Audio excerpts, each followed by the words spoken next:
चलिए अब दिल्ली से रुख करते हैं महाराष्ट्र के पुणे का, जहां से बड़ी खबर आ रही है। एमयू के पूर्व छात्र नेता शर्जील उस्मानी पर एफआईआर दर्ज करने की मांग की गई है। उन पर आरोप है कि उन्होंने भड़काऊ भाषण दिए और हिंदुओं के खिलाफ गलत टिप्पणी की है। बिल्कुल, और इसी को लेकर एफआईआर दर्ज हुई है। पुणे में उन्होंने विवादित बयान दिया था और कहा था कि आज का हिंदू समाज सड़ चुका है। देवेंद्र फडणवीस ने इस पूरे मामले पर पत्र लिखा है, राजद्रोह के आरोप में एफआईआर दर्ज करने की मांग की और कहा है कि अगर इनके खिलाफ राजद्रोह का मुकदमा दर्ज नहीं होता है तो फिर आंदोलन शुरू होगा। और ये पहली बार नहीं है जब शर्जील उस्मानी ने इस तरीके की बयानबाजी की हो।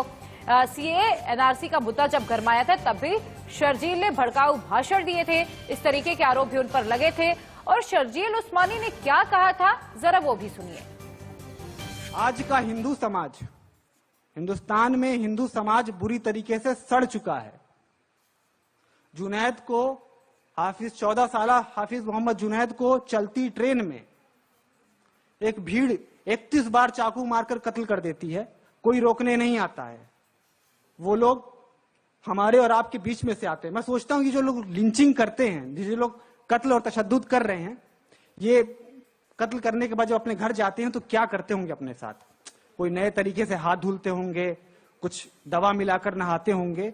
क्या करते हैं ये लोग कि वापस आकर हमारे बीच में हमारे साथ उठते हैं, बैठते हैं, खाना खाते हैं, फिल्में भी देखने जाते हैं, फिर अगले दिन फिर किसी को पकड़ते हैं, फिर कत्ल करते हैं, फिर नॉर्मल लाइफ जीते हैं, मोहब्बत भी कर रहे हैं, घर में बाप का पैर भी छू रहे हैं, मंदिर में पूजा भी कर रहे हैं, लेकिन फिर बाहर आकर यही करते हैं।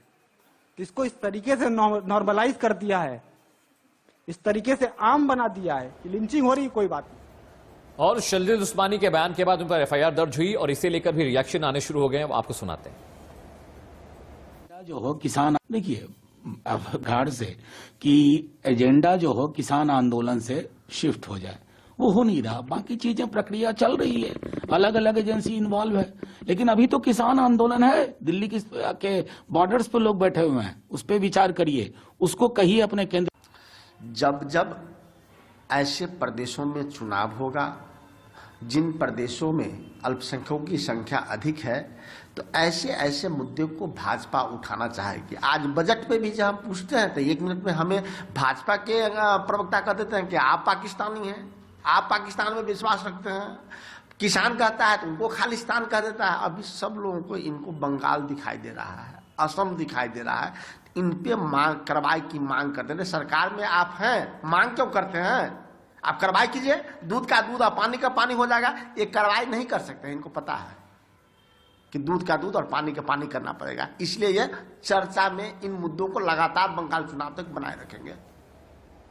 तो इस खबर पर और अधिक जानकारी के साथ अभिषेक शर्मा मुंबई से जुड़ चुके हैं। अभिषेक, चूंकि शर्जील ने पहले भी कई बार विवादित बयान दिए हैं और एक बार फिर से हिंदू भावनाओं को उन्होंने आहत किया है, हिंदू समाज के खिलाफ भड़काऊ बयानबाजी की है, इसे लेकर देवेंद्र फडणवीस ने भी बाकायदा पत्र लिखा और कहा है कि राजद्रोह का मुकदमा इन पर दर्ज होना चाहिए। क्या अपडेट आपके पास और इस पूरे मामले में अब तक क्या कुछ कार्रवाई हुई है?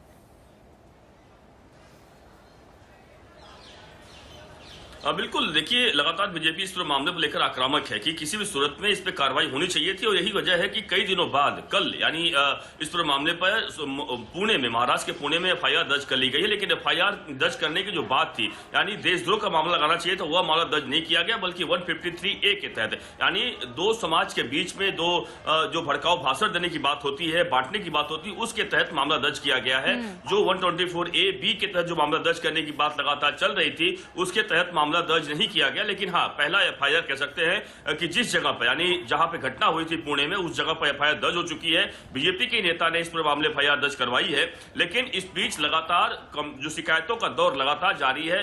पुणे में ही और एक शिकायत की गई है जिसका एफआईआर होना बाकी है। मुंबई में अतुल भातलकर जो बीजेपी के एमएलए हैं, उन्होंने शिकायत की है, उस पर एफआईआर अब तक दर्ज नहीं हुई है। दिल्ली में पता है आपको शिकायत की गई, लेकिन उस पर एफआईआर दर्ज नहीं हुई है। लेकिन हाँ, आने वाले समय में हो सकता है एफआईआर दर्ज हो। लेकिन जो सेक्शन लगाए गए हैं, जो लगातार बीजेपी मांग कर रही थी कि देशद्रोह का मामला लगाया जाए, क्योंकि जिस तरीके से भड़काऊ स्पीच दिया है एक धर्म के खिलाफ, तो जाहिर सी बात है कि यह उन लोगों को नागवार गुजर रहा है। और यही वजह है कि इस पूरे मामले में कड़ाई से पेशी हो और कार्रवाई किया जाए। इतना ही नहीं, बल्कि गिरफ्तारी की मांग लगातार तेज हो गई, गिरफ्तार भी किया जाए। तो अब देखना यह होगा कि क्या इस 153A के तहत पुलिस ने मामला दर्ज किया है, क्या पुणे पुलिस गिरफ्तार करती है या फिर आगे की कार्रवाई किस तरीके से होती है, देखना अब ये देखने वाली बात होगी कि शर्जील पर आगे क्या कुछ कार्रवाई की जाएगी। फिलहाल बहुत बहुत शुक्रिया इस तमाम जानकारी के लिए। चलिए वक्त ब्रेक के बाद आपको दिखाएंगे बेंगलुरु में आज से शुरू हो रहे एशिया के सबसे बड़े एयर इंडिया शो की तस्वीर।